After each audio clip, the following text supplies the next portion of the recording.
Hello friends, मेरा नाम शिखा कुमारी है और आज का हमारा विषय है अनुच्छेद 21। जी हाँ, आज का हमारा टॉपिक है आर्टिकल 21।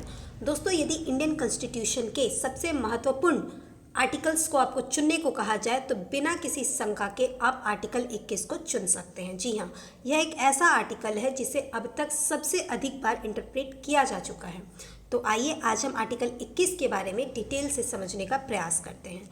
तो दोस्तों, लिखा हुआ क्या है, जरा इसके लैंग्वेज को ध्यान से सुनिएगा।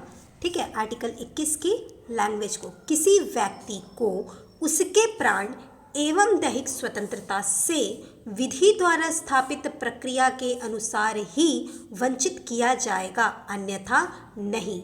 यानी कि यह कहीं नहीं लिखा हुआ है कि किसी व्यक्ति को उसके प्राण एवं दैहिक स्वतंत्रता से वंचित नहीं किया जाएगा। क्या लिखा हुआ है कि केवल यह कब संभव है, यानी कि किसी के प्राण एवं दैहिक स्वतंत्रता केवल और केवल विधि द्वारा स्थापित प्रक्रिया के अनुसार ही छीनी जा सकती है, ली जा सकती है। यानी कि हम और आप किसी की पर्सनल लिबर्टी और किसी की लाइफ को नहीं छीन सकते हैं। ठीक है, ऐसा करना केवल और केवल तभी संभव है अगर कोई विधि है तो उस विधि में जो प्रक्रिया दी गई हो, जो प्रक्रिया स्थापित की गई हो, उसके आधार पर ही किसी की लाइफ या पर्सनल लिबर्टी छीनी जा सकती है। तो इसमें चार बातें आ रही है जिसे कि हम समझेंगे दोस्तों। ठीक है, तो देखिए इसका लैंग्वेज क्या है, किसी व्यक्ति, यानी कि आर्टिकल 21 से मिलने वाले जीवन का अधिकार, व्यक्तिगत स्वतंत्रता का अधिकार ना केवल सिटीजन्स के लिए है बल्कि नॉन सिटीजन्स के लिए भी है। मतलब यह सिटीजन्स और नॉन सिटीजन्स दोनों को जीवन और व्यक्तिगत स्वतंत्रता का अधिकार देता है। जबकि अगर हम आर्टिकल 19 देखें तो उससे मिलने वाले अधिकार केवल और केवल सिटीजन्स के लिए हैं। तो इसी तरीके से हम आगे देखेंगे कि जीवन का अधिकार और व्यक्तिगत स्वतंत्रता जो दी गई है 21 के तहत, उसको लेकर के कौन से वाद विवाद पैदा हुए, क्यों पैदा हुए और उसका जजमेंट क्या हुआ। लेकिन इन दोनों बातों को समझने से पहले हम समझेंगे विधि द्वारा स्थापित प्रक्रिया क्या है। जी हाँ, विधि द्वारा स्थापित प्रक्रिया यानी कि प्रोसीड्यूर स्टेब्लिश्ड बाय लॉ। इसे समझने के लिए हम ड्यू प्रोसेस ऑफ लॉ भी देखेंगे, क्योंकि हमारी 21 की जो भाषा है वह है प्रोसीड्यूर स्टेब्लिश्ड बाय लॉ। लेकिन करेंटली अगर हम बात करें तो हमारे इंडियन कॉन्स्टिट्यूशन में ड्यू प्रोसेस ऑफ लॉ जो सिद्धांत है उसका दबाव है, यानी कि वह प्रोसेस में है। तो कैसे भाषा जो है प्रोसीड्यूर स्टेब्लिश्ड बाय लॉ, उससे लेकर के ड्यू प्रोसेस ऑफ लॉ तक का सफ़र जुडिशरी ने तय किया, यह आज हम समझने का प्रयास करेंगे। तो दोस्तों, अगर बात करें तो due process of law America के सिद्धांत है और procedure established by law Britain की। प्रोसीड्यूर स्टेब्लिश्ड बाय लॉ का सिद्धांत जिस भी राष्ट्र में अपनाया गया है उस राष्ट्र में जुडिशरी की शक्ति जो है कहीं ना कहीं लिमिटेड है। कैसे? तो उस राज्य में यदि विधायिका कोई कानून पारित करती है, कोई विधि बनाती है जिसके तहत किसी की लाइफ या फिर पर्सनल लिबर्टी को छीनी जा सकती है, तो उस देश का जुडिशरी केवल और केवल यह जांच सकता है कि क्या वह कानून, जो कानून बना है वह सही प्रक्रिया से बना है या नहीं। यानी कि क्या मेजॉरिटी के साथ बिल पास होकर के एक्ट बना है या नहीं। और यदि कोई कानून है या फिर कोई कानून बनता है और उसके तहत किसी की ज़िंदगी छीनी जाती है, किसी की जीवन ली जाती है या किसी की दैहिक स्वतंत्रता ली जाती है, तो क्या कानून में दिए गए सही प्रक्रिया से ही किसी की जीवन या दैहिक स्वतंत्रता ली गई है या कोई मनमानी तरीका को अपनाया गया है। यानी कि प्रोसीड्यूर स्टेब्लिश्ड बाय लॉ में जो है कि केवल और केवल कानून बनने की प्रक्रिया और कानून जब किसी के द्वारा जब कोई कार्य हो रहा होता है तो उसकी प्रक्रिया सही रूप से फॉलो हो रही है, यानी यह देखा जाता है। लेकिन सम्यक विधि प्रक्रिया में यानी कि ड्यू प्रोसेस ऑफ लॉ में जुडिशरी यह तो चेक करती ही करती है कि कानून बनने की प्रक्रिया सही थी या नहीं। यदि किसी की जीवन छीना जाता है, लिया जाता है, तो वह यह तो चेक करती ही करती है कि क्या कानून में दिए गए प्रक्रिया के अनुकूल ही यह काम किया गया है या नहीं। इसके साथ साथ वहाँ की जुडिशरी जहाँ ड्यू प्रोसेस ऑफ लॉ का सिद्धांत है यह भी चेक कर सकती है कि वह कानून अपने आप में उचित है या नहीं, नैसर्गिक नियमों यानी कि नेचुरल जस्टिस के अनुरूप, के अनुकूल है या नहीं। यानी कि ड्यू प्रोसेस ऑफ लॉ में जस्ट, फेयर और रीजनेबल होना चाहिए कानून। ठीक है, किसी कानून कि सब्सटेंस को भी जो है कि जुडिशरी जांच सकती है, चेक कर सकती है, लेकिन प्रोसीड्यूर एस्टेब्लिश्ड बाय लॉ में वह केवल और केवल प्रक्रिया को जांचती है, कानून की वैधता को नहीं, कानून की आदर्शता को नहीं, कानून की जो है कि उसका खुद का सब्सटेंस कैसा है यह नहीं देखा जाता है प्रोसीड्यूर एस्टेब्लिश्ड बाय लॉ में। और हमारे 21 की भाषा यही है, प्रोसीड्यूर एस्टेब्लिश्ड बाय लॉ। तो दोस्तों अब हम देखेंगे दो महत्वपूर्ण केसेस जिससे हम समझेंगे कि दैहिक स्वतंत्रता को लेकर के किस तरह से वाद विवाद हुआ। तो दैहिक स्वतंत्रता को छीन लेने का क्या मतलब है? आपको अरेस्ट कर लेना, आपको कैद कर लिया जाना, क्योंकि दैहिक स्वतंत्रता का मतलब है कि आप फ्री हो, ठीक है, आप कहीं भी जा सकते हो, आपको बंदी नहीं बनाया गया हुआ है। तो एक मामला आया A.K. गोपालन वर्सेस स्टेट ऑफ मद्रास, जिसमें A.K. गोपालन साहब को गिरफ्तार किया गया था, यानी कि उनकी पर्सनल लिबर्टी जो है कि छीनी गई थी। तो A.K. गोपालन साहब केरल के रहने वाले थे, वह 5 बार MP का चुनाव भी जीत चुके हैं, यानी कि वह 25 साल तक MP रह चुके हैं हमारे देश में। तो A.K. गोपालन साहब जो है कि आंदोलन, जो स्वदेशी आंदोलन हो रहा था, ठीक है, उसमें वो बहुत ही सक्रिय रहे। और जब हमारा देश आज़ाद हो रहा था उस वक्त वह कुछ कम्युनिस्ट आंदोलन में एक्टिव पाए गए, ठीक है, और उस दौरान उन्हें मद्रास सरकार ने गिरफ्तार कर लिया। बाद में जब उन्हें गिरफ्तार किया गया, देश 1950 में उसके बाद देश का कानून लागू हुआ, ठीक है, और 1950 में ही पटेल साहब एक बिल लेकर के आए, प्रिवेंटिव डिटेंशन बिल। कौन सा? प्रिवेंटिव डिटेंशन बिल, जिससे जो एक्ट बन गया, जी हाँ, ये बिल पास करवा लिया पटेल साहब ने, प्रिवेंटिव डिटेंशन एक्ट बन गया।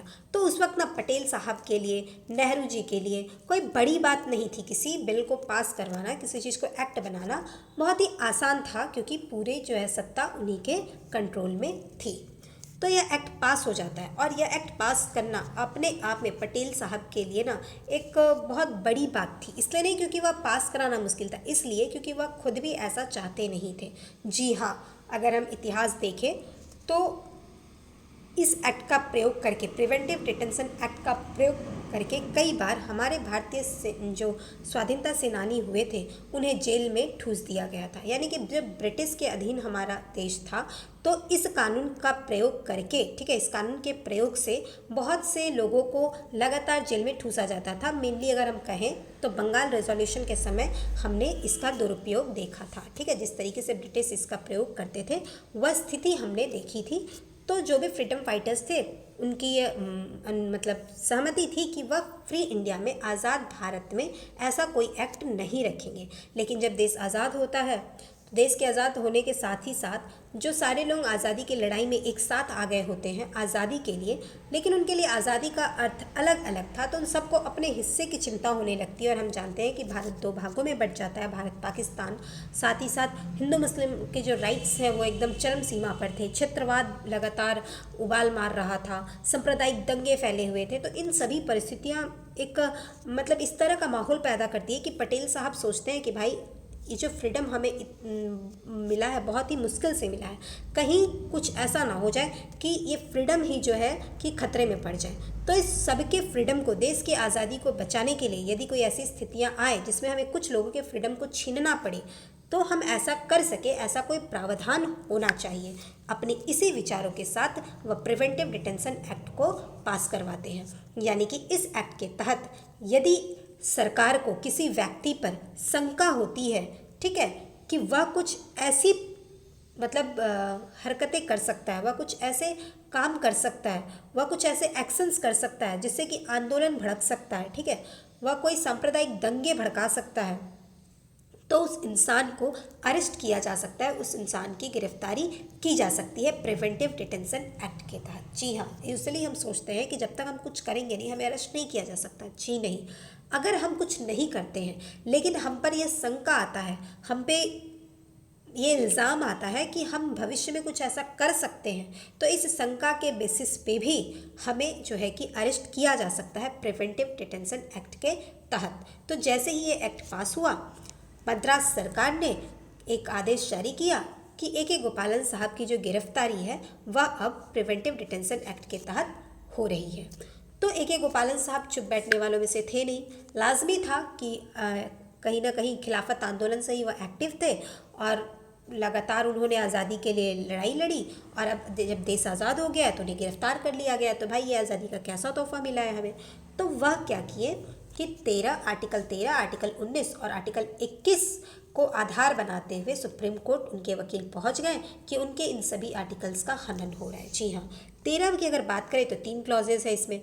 फर्स्ट क्लॉज जो है वो बात करता है जो पहले से जो चला आ रहा था जो आर्टिकल्स, जैसे कि अगर हम बात करें आईपीसी, सीआरपीसी, तो उन सभी को उचित माना गया, मतलब अपनाया गया, लेकिन कहा गया कि वह सभी चलते रहेंगी। उन धाराओं को रद्द किया जाता है लेकिन जो कि फंडामेंटल राइट्स को खारिज करता हो, मतलब उन धाराओं को छोड़कर जो फंडामेंटल राइट्स को खारिज कर रहा था। उसी तरह 2 क्लॉज में कहा गया कि भविष्य में यदि संसद या राज्य विधानमंडल कोई ऐसा कानून बनाती है जो कि फंडामेंटल राइट्स को इफेक्ट करे तो वह कानून उस सीमा तक टू दैट एक्सटेंड रद्द कर दी जाएगी। ठीक है, वैध नहीं मानी जाएगी, यानी कि ऐसा कोई कानून नहीं बन सकता जो फंडामेंटल राइट्स को सीमित करता हो।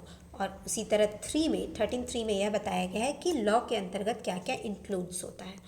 तो उन्होंने 13 को आधार बनाया कि अगर ऐसा कोई कानून बन ही नहीं सकता है 13 के आधार पे, तो फिर आप प्रिवेंटिव डिटेंशन एक्ट को, जो कि हमारी फंडामेंटल राइट्स को खारिज करती है, को कैसे आप एक्ट मान सकते हैं। जी हाँ, 21 जो है कि क्या मिल रहा है उसमें पर्सनल लिबर्टी मिल रहा है। तो इसके तहत प्रिवेंटिव डिटेंशन एक्ट के तहत तो पर्सनल लिबर्टी उनकी छीन ली गई, उन्हें कैद कर लिया गया है। तो उन्होंने कहा कि यह अपने आप में सही एक्ट नहीं है। 19 के ग्राउंड को भी उन्होंने लिया, यह कहते हुए कि 19 के डी में उन्हें फ्री मूवमेंट का अधिकार है। किसका? फ्री मूवमेंट का। लेकिन जब उन्हें कैद कर लिया गया है, गिरफ्तार कर लिया गया है, तो उनकी फ्री मूवमेंट भी उनके पास नहीं है।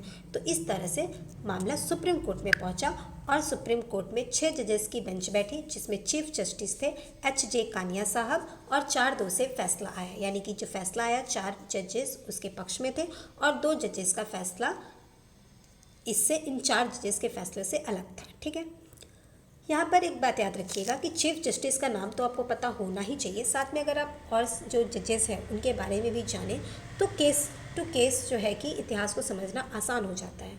तो इसमें एक और जो कि 6 जजेस थे उसमें से एक और नाम आपको बताती हूँ। एक थे जस्टिस फजल अली। जी हाँ, वही फजल अली साहब जो कि स्टेट रीऑर्गेनाइजेशन जो कमेटी था उसके मेंबर थे।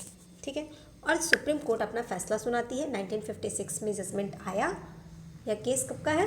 तो 1956 का, क्योंकि जजमेंट उस वक्त आया था। सुप्रीम कोर्ट बहुत ही सीमित रूप में, ठीक है, बहुत ही नैरो पॉइंट ऑफ व्यू दर्शाते हुए,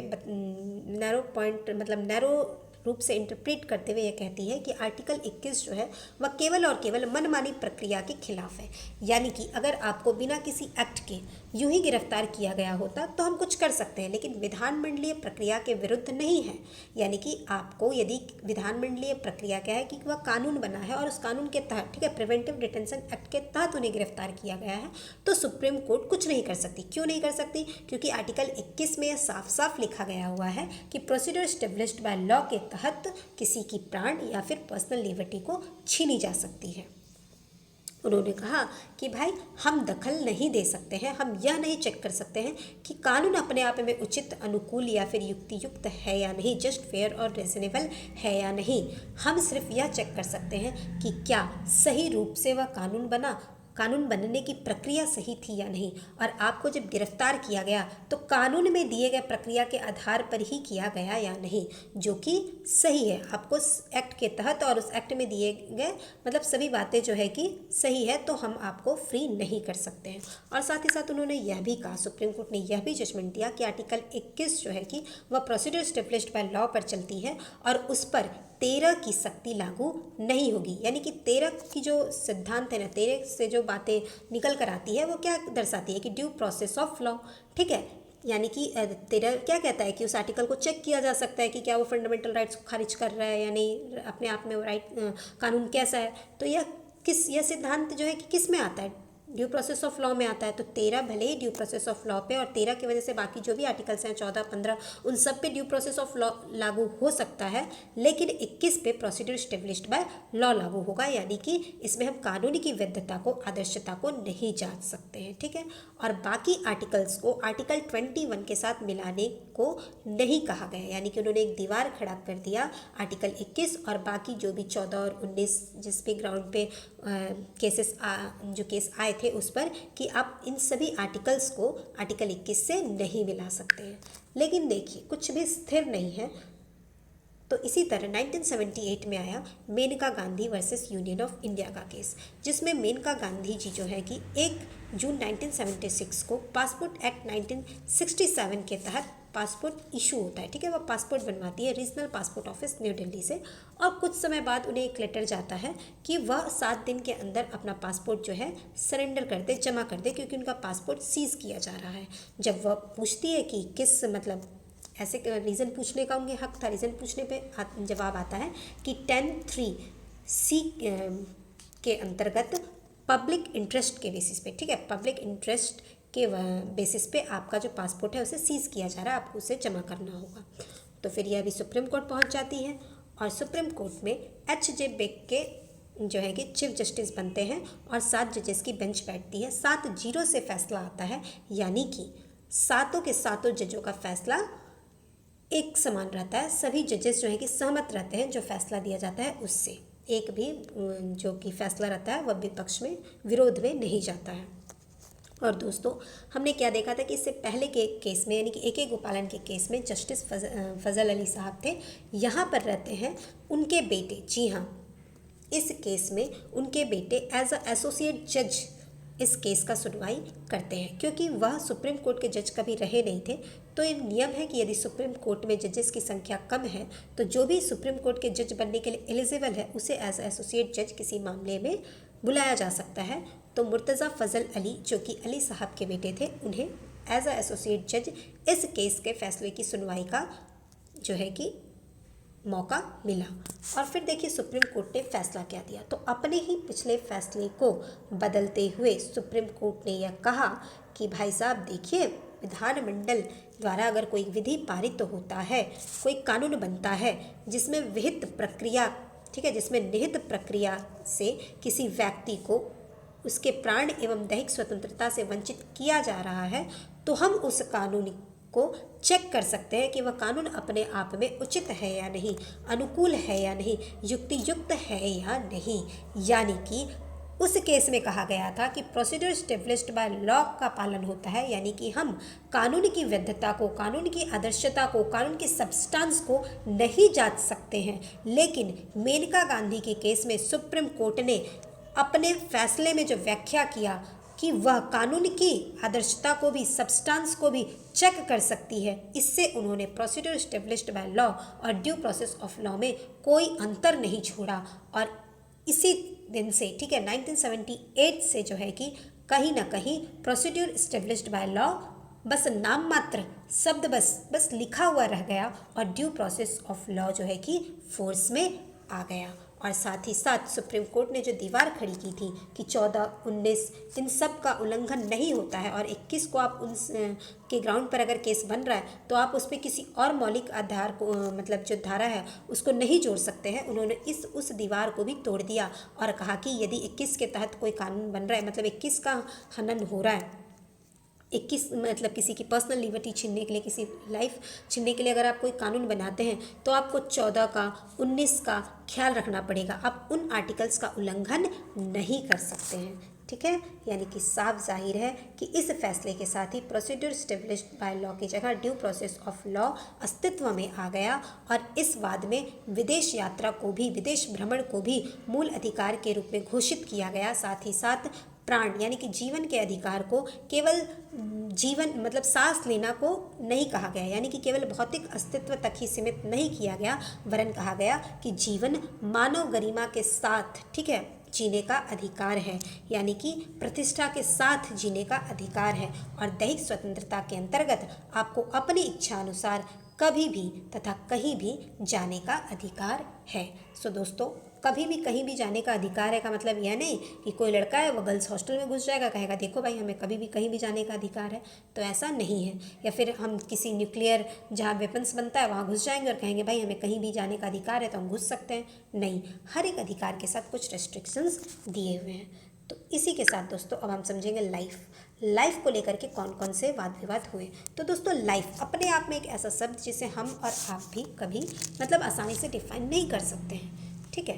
तो लाइफ का अधिकार जब हमें आर्टिकल 21 देता है तो बहुत से क्वेश्चंस खड़े हो जाते हैं, जैसे कि नॉर्मली हमारी नेचर क्या होती है कि कोई चीज़ अगर हमें मिलती है तो हम समझ लेते हैं कि उसे फेंकने का, उसे तोड़ने का अधिकार भी हमें है। जैसे कोई चीज़ हमारी है तो अगर हम उसे ख़राब कर रहे हैं, कोई टोकता है तो हम कहते हैं ना भाई मेरी लाइफ में ही हम अगर सोचिए कुछ गलत कदम उठा रहे हैं, कोई हमें बोलता है भाई मेरी लाइफ, मैं जो करूँ, मैं जो चाहूँ, ठीक है, मैं जीऊँ मरूँ, आपको क्या।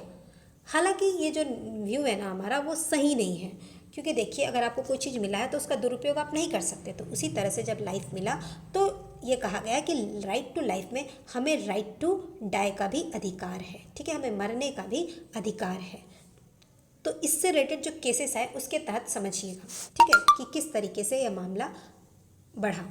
P Rathinam versus union of India एक केस था जो कि 1994 में आया।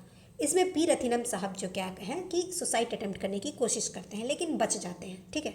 देखिए अगर आप सुसाइड करते हैं और आप मर जाते हैं तब तो कुछ नहीं किया जा सकता, लेकिन अगर आप बच जाते हैं तो आप पर ना सेक्शन 309, जी हाँ, सेक्शन 309 जो है उसके तहत आपको सज़ा सुनाई जा सकती है। 1 साल की सज़ा हो सकती है, जुर्माना हो सकती है, या फिर अगर वकील जो जज साहब है उनका मूड अच्छा रहा तो वो आपको दोनों चीज़ के लिए बोल सकते हैं, सज़ा भी दे सकते हैं, जुर्माना भी लगा सकते हैं। तो पी रथिनम साहब ने सेक्शन 309 को ही चैलेंज कर दिया, ठीक है। डिवीज़न बेंच बैठी, सुप्रीम कोर्ट में मामला पहुंचा। उन्होंने कहा कि आर्टिकल 21 के तहत हमें जीवन का अधिकार दिया गया है, राइट टू, और लाइफ दी गई है, और राइट टू लाइफ में हमें राइट टू डाई भी मिलता है, क्योंकि जीवन हमारा है, अब हम उस जीवन के साथ जो चाहे वो करें। तो इस वजह से वह कहते हैं कि जो आर्टिकल 309 है वो अपने आप में इनवैलिड है, अपने आप में अनकॉन्स्टिट्यूशनल है, तो उसे खारिज कर दिया जाए, क्योंकि आर्टिकल 21 हमें मरने का अधिकार दे रही है। सुप्रीम कोर्ट भी इनके हाँ में हाँ मिलाते हुए, ठीक है, पिछला जो भी हाई कोर्ट्स का, बहुत सारे हाई कोर्ट में ऐसे मामले पहुंच चुके थे, तो अगर जिसमें कहा गया था कि 309 कॉन्स्टिट्यूशनल है, उस फैसले को ओवर रूल करते हुए सुप्रीम कोर्ट कहती है कि भाई 309 जो है वह इनवैलिड है, अनकॉन्स्टिट्यूशनल है, क्योंकि 21 जो है कि लाइफ का अधिकार दे रही है, और राइट टू लाइफ में वह राइट टू डाई का अधिकार भी दे रही है। इस तरह से एक ऐसा फैसला आया जो कि मेरे विचार से नहीं आना चाहिए था, क्योंकि दोस्तों यदि आपको सुसाइड का अधिकार दे दिया जाए ना तो सुसाइड करने वालों की संख्या इतनी बढ़ जाएगी कि आप सोच नहीं सकते हैं। तो कुछ भी चीज़ जो है कि कभी भी अपरिवर्तित नहीं है, परिवर्तन होता रहा है, और सुप्रीम कोर्ट भी कई बार अपने ही फैसले को, कई ऐसे उदाहरण मिलेंगे जो बदलता रहा है वक्त के अनुसार। तो 2 साल बाद ही 1994 में आया था पी रथिनम का केस, 2 साल बाद ही 1996 में आ जाता है ज्ञान Kaur versus state of Punjab का केस, जिसमें फिर से सुप्रीम कोर्ट में मामला जब आता है तो कॉन्स्टिट्यूशनल बेंच इस बार बैठती है, 5 जजेस की बेंच जो है कॉन्स्टिट्यूशनल बेंच बैठती है, और इस बात पे बहस होता है कि क्या 309 वैलिड है या नहीं, क्या राइट टू लाइफ में राइट टू सुसाइड का अधिकार, मतलब राइट टू डाई का अधिकार मिला हुआ है या नहीं। तो सुप्रीम कोर्ट अपने ही फैसले को ओवर रूल करते हुए कहती है कि इंडियन कॉन्स्टिट्यूशन में फंडामेंटल राइट्स का वेवर अलाउड नहीं है, यानी कि अगर आपको कुछ अधिकार दिया गया है तो आप उसको गिव अप नहीं कर सकते हैं, ठीक है। आपको अगर जीवन का अधिकार है तो आपको जीना पड़ेगा, आप उसे ख़त्म नहीं कर सकते हैं, आप खुद को मार नहीं सकते हैं। और यह कहते हुए वह कहती है कि 309 जो है कि वैलिड है, ठीक है, यह कॉन्स्टिट्यूशनल है। इसी के साथ हम एक और मामला समझने का प्रयास करते हैं। जी हाँ, यह मामला है अरुणा शाहबाग केस को जानने का कोशिश करते हैं, ठीक है। यूथेनेशिया क्या है यह समझेंगे अभी हम इस केस के समय। तो अरुणा शाहबाग जो थी वह एक नर्स थी जो कि केईएम हॉस्पिटल में नर्स थी। 25 साल की उम्र में वह नर्स बन जाती है। उनकी लाइफ काफ़ी अच्छी खासी चल रही थी, एक डॉक्टर से उनकी इंगेजमेंट भी हो रखी थी, लेकिन डेस्टिनी, कोई नहीं जानता कब क्या हो जाए, 27 नवंबर 1973 के दिन के शाम में कुछ ऐसा होता है कि उस रात के बाद उनकी ज़िंदगी में कभी सवेरा नहीं हो पाता है। जी हाँ, उस दिन जब वह चेंजिंग रूम में जाती है चेंज करने के लिए, तो वहाँ पर उसी हॉस्पिटल के एक जो वार्ड बॉय रहता है वह कुत्ते के चेन से उनके गले को कसता है और वहाँ पर उन्हें सोडोमाइज्ड किया जाता है, ठीक है। और उसके बाद उसे लगता है, सोहन लाल को, जो कि वार्ड बॉय उनके साथ ये हरकत कर रहा होता है, कि वह डेथ हो गई है, उनकी डेथ हो गई, वह मर गई है, लेकिन वह मरी नहीं रहती है, वह बस कोमा में चली गई रहती है, ठीक है। वह भाग जाता है, हालांकि बाद में वह पकड़ा गया, उसे 7 साल की जेल भी होती है, और 7 साल के बाद वो अपने गांव जाकर के आराम से अपनी ज़िंदगी को जी लेता है। लेकिन इनके साथ जो हुआ, इनकी वजह से यह पूरी ज़िंदगी कोमा में रहती है। तो जब सालों साल तक यह कोमा में रहती है तो बाद में एक वकील आती है, पिंकी वीरानी जी। वह सोचती है कि भाई इसी कैसी ज़िंदगी है जिसमें वह बस सांस लिए जा रही है, दर्द भरा ज़िंदगी है, द चॉइस एंड डिग्निटी है। तो वह सुप्रीम कोर्ट को याचिका दायर करती है कि भाई इन्हें दया मृत्यु दे दी जाए। लेकिन सुप्रीम कोर्ट ने 8 मार्च 2011 को इनकी इस याचिका को खारिज कर दिया। सुप्रीम कोर्ट कहती है कि यदि ऐसी कोई याचिका आती है तो हम तभी उस पर हामी भर सकते हैं जब कोई क्लोज फ्रेंड लेकर आए या फिर कोई रिलेटिव, कोई फैमिली मेम्बर्स लेकर आए। लेकिन आपका तो अरुणा जी से कोई संबंध नहीं है। और जब वह डॉक्टर और जो हॉस्पिटल के जो स्टाफ रहते हैं, नर्सेस रहती है, जो लगातार इतने सालों से उनकी सेवा कर रही थी, ठीक है, जब एक मामला होता है तो उन डॉक्टर्स और वहाँ के स्टाफ ये डिसाइड करते हैं कि वह उनका परिवार के सदस्य की तरह ध्यान रखेंगे, और वह रखते भी हैं। बहुत अच्छे से उनका केयर किया जा रहा था। तो डॉक्टर्स की टीम से जब सुप्रीम कोर्ट इस मामले में बात करती है तो डॉक्टर्स कहते हैं कि देखिए उनका ब्रेन जो है डेड नहीं है पूरी तरीके से, ठीक है, वह रिस्पॉन्स करती है, वह जूस पीती है, वह दवा ले लेती है। और साथ ही साथ जो स्टाफ है, जो नर्सेस है, वह कहती है कि वह उन्हें मारना नहीं चाहती है, जब भगवान चाहेगा तो वह खुद मर जाएगी। तो इन सभी दलीलों को सुनने के बाद 8 मार्च 2011 को यह कह दिया जाता है कि उन्हें जो है कि दया मृत्यु नहीं दी जा सकती। लेकिन इस केस के वजह से एक ऐतिहासिक निर्णय आता है। वह क्या रहता है कि पहली बार भारत के इतिहास में पैसिव यूथेनेसिया को अलाउ किया जाता है। जी हाँ, कंडीशंस के साथ अलाउ किया जाता है, जैसे कि हाई कोर्ट के अप्रूवल से ही यह संभव है। लेकिन पहली बार पैसिव यूथेनेसिया को अलाउ कर दिया जाता है। जी हाँ, 2 तरह की यूथेनेसिया होती है। देखिए, एक एक्टिव यूथेनेसिया और एक पैसिव यूथेनेसिया। तो एक्टिव उसे कहते हैं जब हम किसी की मृत्यु, मतलब किसी को मारने के लिए कोई एक्शन करते हैं, ठीक है, we do something to kill anyone. और पैसिव में जब हम कुछ नहीं करते हैं, we don't do anything to save anyone. जैसे कि अगर कोई कैंसर का पेशेंट है और 0% चांसेस है उसके बचने की, तो वह दर्द भरी ज़िंदगी जी रहा है, तो आप क्या कर सकते हैं कि अगर ड्रग्स और पॉइजन के इंजेक्शन लगाकर, मतलब दे करके उसे ज़िंदगी से छुटकारा दे देते हैं, उसे मार देते हैं। तो वहाँ पर आप क्या कर रहे हैं, आप कुछ कर रहे हैं, आप एक एक्शन कर रहे हैं उसकी ज़िंदगी ख़त्म करने के लिए, तो उसे कहते हैं एक्टिव यूथेनेशिया। और जब आप सोचिए कोई व्यक्ति है, वह लाइफ सपोर्ट सिस्टम पे ज़िंदा है, आप उससे वह लाइफ सपोर्ट सिस्टम मतलब नहीं प्रोवाइड करते हैं या फिर हटा देते हैं। जैसे कि अगर कोई व्यक्ति है, वह ऑक्सीजन सिलेंडर के बेसिस पे जिंदा है, तो जब ऑक्सीजन सिलेंडर खत्म होता है और उसे रीन्यू करना होता है तो आप उसे रीन्यू नहीं करते, यानी कि आप कुछ नहीं किया। आपको जो करना चाहिए था, रीन्यू करना चाहिए था ताकि उसे सही समय पे ऑक्सीजन मिले और वह बच जाए, वो आपने नहीं किया। यानी कि आपने कोई एक्स्ट्रा काम नहीं किया, बल्कि आपने कुछ नहीं किया, ठीक है, तो उसे कहते हैं पैसिव यूथेनेशिया। तो पहली बार इस केस से पैसिव यूथेनेशिया को अलाउ किया गया। और इसके बाद अगर हम बात करें तो बहुत बिना कंडीशन के भी पैसिव यूथेनेशिया को अलाउ की गई है, ऐसी बातें की गई है 2018 में जो लिविंग विल आया था ना उसमें। और साथ ही साथ एक मेंटल हेल्थ एक्ट आया था, उसमें 309 सेक्शन 309 जो है उससे कहीं ना कहीं छूट दी गई है कि यदि कोई मतलब राहत मिली है, कोई इंसान है जो कि सुसाइड कर रहा है, तो वह मेंटली कहीं ना कहीं क्या है, डिप्रेस्ड है, तो उसे जेल में भेजना सही नहीं है, उसे साइकियाट्रिस्ट के पास भेजना चाहिए। तो इस तरह के जो लिविंग विल और जो एक्ट आया उसमें इस तरह की बातें कही गई है।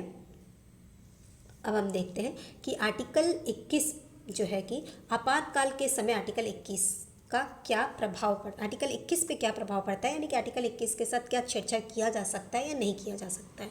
तो दोस्तों अनुच्छेद 359, जी हाँ 359 में यह उल्लेख किया हुआ है कि राष्ट्रपति के पास, प्रेसिडेंट के पास यह पावर है कि वह अनुच्छेद 21 से मिलने वाले जो उपबंध है, जो अधिकार है, उन्हें लागू होने से आपातकाल के समय रोक सकता है, ठीक है। यानी कि आर्टिकल 21 से मिलने वाले अधिकारों से वह वंचित कर सकता है आपातकाल के दौरान। और इसी शक्ति का प्रयोग करते हुए प्रेसिडेंट ने 3 बार आर्टिकल 21 को निरस्त भी किया है। जी हाँ, सबसे पहली बार 1962 में भारत चीन युद्ध के दौरान, फिर 1971 में भारत पाकिस्तान युद्ध के दौरान, और 1976 में आंतरिक आपातकाल जब लगाया गया था उस दौरान अनुच्छेद 21 को निरस्त किया जा चुका है। इसके बाद एक केस भी आता है, एडीएम जबलपुर वर्सेस शिवकांत शुक्ला। उसमें सुप्रीम कोर्ट कहती है कि हाँ, प्रेसिडेंट के पास यह अधिकार है और ऐसा हो सकता है। लेकिन फिर आता है 44th अमेंडमेंट। जी हाँ, 44th कॉन्स्टिट्यूशनल अमेंडमेंट होता है, संविधान संशोधन होता है, जिसमें जो भाजपा सरकार होती है, जो जनता पार्टी की सरकार आए रहती है उस वक्त, वह क्या करती है कि 359 जो आर्टिकल है उसे ही अमेंड कर देती है और यह कहती है कि जब तक इनफ ग्राउंड प्रूफ ना हो, ठीक है, तब तक आप यूं ही 21 को निरस्त नहीं कर सकते हैं। यानी कि जब तक कोई उस तरह का मतलब आप ग्राउंड प्रूफ नहीं कर दे कि नहीं आर्टिकल 21 को निरस्त करना बहुत ज़रूरी है, तब तक आप आर्टिकल 21 को निरस्त यूं ही नहीं कर सकते हैं। इसी के साथ दोस्तों जो है कि इस तरह के मामले आते हैं और एक के साथ एक आर्टिकल 21 जो है ना, आर्टिकल 21 में बहुत से अधिकार जुड़ते जाते हैं। जी हाँ, अगर हम देखें तो 21A में शिक्षा का अधिकार दिया गया है, ठीक है, जो कि जिसके तहत 6 साल से 14 साल तक के बच्चों को शिक्षा का अधिकार की बात की गई है। पहले क्या था, शिक्षा का अधिकार जो है कि प्राइमरी शिक्षा का अधिकार पार्ट 4 में दिया गया था, डायरेक्टिव प्रिंसिपल में दिया गया था, लेकिन उससे निकाल करके फंडामेंटल राइट्स में पार्ट 3 में जुड़ गया। किसके तहत, तो आर्टिकल 21 के तहत 21A के रूप में। उसी तरह एक के बाद एक केस आते रहे, जैसे राइट टू प्राइवेसी जुड़ा। 2017 की बात करें तो Kharak Singh versus state of UP का केस आया था, ठीक है, जिसमें पहली बार यह कहा गया कि एनिमल एक्सिस्टेंस नहीं है लाइफ, ठीक है, जानवरों की तरह जीना को लाइफ नहीं कहते हैं, आपको पूरे मतलब गरिमा के साथ जीने का अधिकार है, तो आपकी प्राइवेसी के साथ जो है कि कोई छेड़छाड़ नहीं किया जा सकता है। और प्राइवेसी भी हमें मिल गई 21 के तहत, आर्टिकल 21 के तहत। फिर आया आपका PUCL versus union of India का केस। इसके जो है फेमसली इस केस को टेलीफोन टैपिंग केस भी कहा जाता है। इसमें कहा गया कि जब तक पब्लिक इमरजेंसी ना हो, पब्लिक सेफ्टी का मामला ना हो, किसी के फ़ोन को टैप नहीं किया जा सकता है, रिकॉर्ड नहीं किया जा सकता है, ठीक है।